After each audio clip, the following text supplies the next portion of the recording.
میں پروفیشن میں کس چیز کی ڈیمانڈ ہے. اگر ہم یہ دونوں چیزوں کی طرف ہمارا فوکس نہیں ہوتا، نہ تو ہم اپنی کسی کمپیٹنس کو انشور کرتے ہیں، نہ ہم اپنے ایٹیچیوڈ پر محنت کرتے ہیں، نہ ہم اپنے اوپر رسپانسبلٹی لیتے ہیں، تو ہم کیا لیتے ہیں؟ ہم کوشش کرتے ہیں. سب سے پہلے میں بات کروں گا جو ہماری اسٹوڈنٹشپ کا زمانہ ہوتا ہے. تو اسٹوڈنٹ ہوتے ہوئے ہماری جو سبری ایفرٹ ہوتی ہے وہ کس چیز پہ ہوتی ہے؟ تو میں اگر آپ کے سامنے ایک کاغذ کا ورقہ لہرا دوں تو میں آپ سے کہوں کہ ساری کی ساری ایفرٹ اگر اس ڈگری کے ورقے کے لیے ہے تو اس میں دوستو ہوتا کیا ہے کہ اگر تو آپ بہت ایکسیپشنلی بہت اچھا کہیں پہ جی پی اے لے لیں تو مارکیٹ کے اندر چونکہ اتنی پروویژن ضرور ہوتی ہے کہ اگر آپ ٹاپ پوزیشنز میں ہوتے ہیں تو بہت حد تک آپ کو اوپننگ مل جاتی ہے ٹاپ پوزیشنز میں رہتے ہوئے.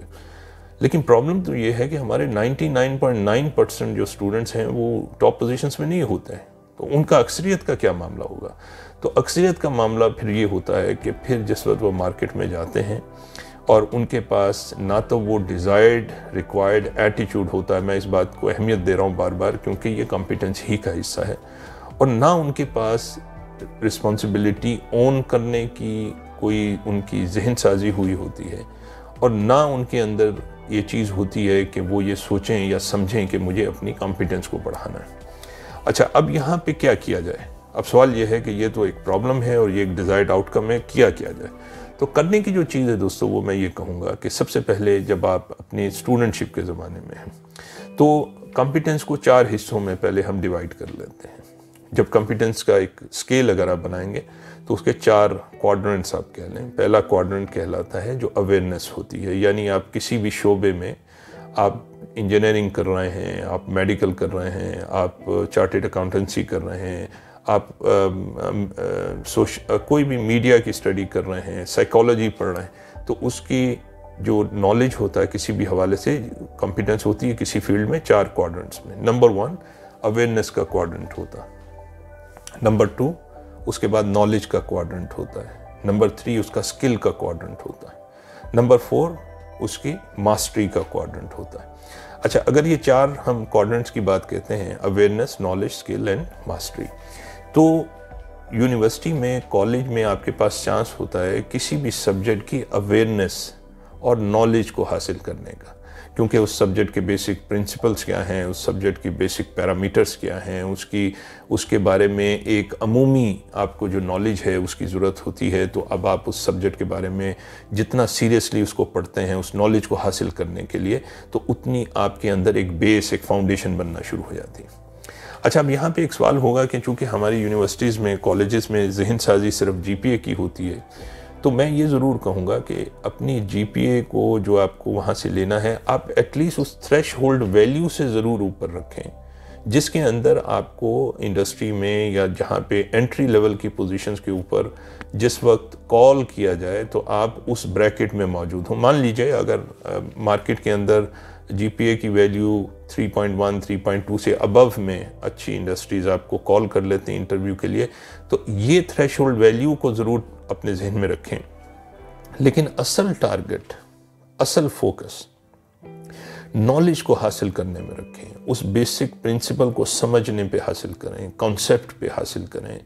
اور دوستو، آج کل کے دور میں صرف کتابیں نہیں بلکہ سوشل میڈیا کا اگر درست استعمال کیا جائے تو یوٹیوب کے اوپر ایک پوری یونیورسٹیز موجود ہیں، ہر سبجیکٹ کے اوپر دنیا کے ماہر بتانے والے موجود ہیں. لیکن پرابلم کیا ہے کہ جب تک ہم اپنے آپ کو کنٹرول نہیں کرتے، جب تک ہم اپنے آپ کو ڈسپلن نہیں کرتے تو ہمارا سلپ اوے ہو جانا بہت آسان ہوتا ہے. یعنی ہم اگر بالکل ایسے ہی سمجھ لیں کہ آپ کسی سپر مارکیٹ میں جاتے ہیں اور آپ نے کوئی طے نہیں کیا کہ آپ کو کیا خریداری کرنی ہے، تو آپ وہاں پہ ٹرالی جس وقت گھما رہے ہوں گے تو آپ بہت ساری ایسی چیزوں سے اپنی اس ٹرالی کو بھر لیں گے جو آپ کو بعد میں احساس ہوگا یار یہ تو میری ضرورت نہیں تھی. تو میں یہ کہوں گا کہ اس طرح لیکن اگر آپ کو فوکس ہوگا کہ بھئی میں یہ سپر مارکیٹ میں کون سے میں نے کیا چیز مجھے پروڈکٹ چاہیے، تو you will be very precise in going to that place, taking up what exactly is required, then you will come back. لیکن یہ چیز میں آپ کو اس حوالے سے کہہ رہا ہوں کہ آپ کو بڑا ٹارگیٹڈ ہونا پڑے گا اپنے نالج اور سبجیکٹ میں، جو بھی چیز آپ کو چاہیے اس کے فوکس کے اوپر. اس کے بعد کیا ہے دوستوں؟ اس کے بعد یہ ہے کہ انڈر گریجویٹ لیول پر